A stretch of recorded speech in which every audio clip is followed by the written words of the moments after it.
Bienvenue dans cette nouvelle plongée en profondeur. Bonjour à tous. Aujourd'hui, l'unique source sur notre table d'études, c'est un portrait concis, mais d'une puissance assez remarquable. Ouais, un texte très dense en fait. C'est ça. C'est le portrait de Docafol. La mission de cette plongée en profondeur, c'est d'analyser le profil de cet étudiant entrepreneur. Parce qu'il incarne véritablement la nouvelle génération de leaders africains. Exactement. Et l'objectif ici, c'est de comprendre comment il parvient à fusionner une exigence académique de haut niveau avec un impact social immédiat. Bon, décortiquons ça. Allons-y. Pour commencer, le texte insiste vachement sur son ambition académique. Mais on peut légitimement se demander comment quelqu'un peut mener de front des études aussi complexes et la gestion d'une entreprise naissante sans s'y perdre. Ce qui est fascinant ici, c'est précisément sa méthode. Ce n'est pas une question de faire les deux séparément. C'est-à-dire ? C'est de les lier de manière vraiment fusionnelle. Au lieu d'être un étudiant passif qui, en gros, prend des notes en attendant un futur diplôme, Ce qui est le cas de beaucoup. complètement, sa soif de connaissance sert ses projets sur l'instant. Par exemple, les notes indiquent que lorsqu'il étudiait les chaînes d'approvisionnement en cours, il a immédiatement utilisé ces données, Pour sa boîte, voilà, pour optimiser la logistique de sa propre start-up de distribution agricole locale. Il crée vraiment un pont direct entre la théorie et le terrain. c'est une approche tellement pragmatique. Et en fait, ça amène à se poser une question hyper intéressante pour quiconque mène plusieurs projets de fond. Ouais, Comment on peut, à notre propre échelle, transformer des apprentissages purement théoriques en un impact concret ?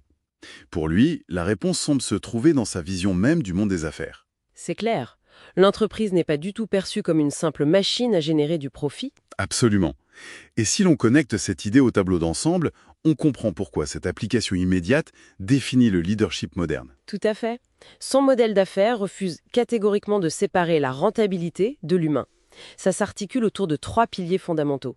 Alors, le premier de mémoire, c'est l'innovation. Exactement. Et chez lui, ça ne passe pas forcément par une application technologique ultra complexe. C'est surtout la capacité d'apporter des solutions locales à des problèmes globaux.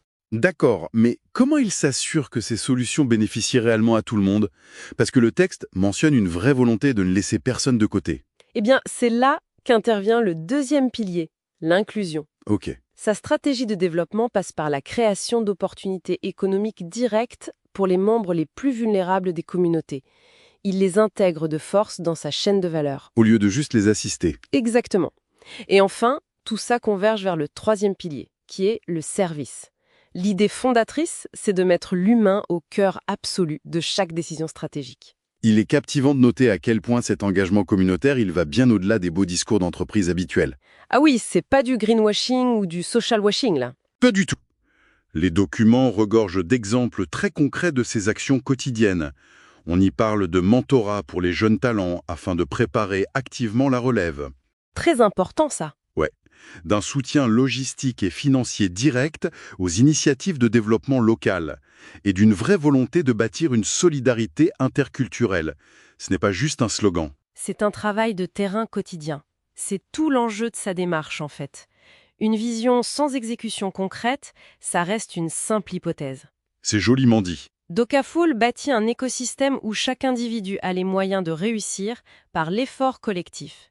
Et il y a d'ailleurs une phrase précise dans le portrait qui cristallise toute cette philosophie de manière assez saisissante. Je t'écoute. Je cite le texte. « Être entrepreneur, c'est accepter de porter les aspirations de sa communauté sur ses épaules. Quelle responsabilité immense !» N'est-ce pas ? Alors, que signifie tout cela au final ? La grande leçon à retenir de cette plongée en profondeur, c'est que cette approche redéfinit complètement la notion même de succès. Totalement. L'écosystème de demain, s'il se veut véritablement prospère et équitable, ne viendra pas de décisions lointaines ou de concepts abstraits. Il repose fondamentalement sur cette prise de responsabilité directe de la jeunesse. C'est une excellente synthèse.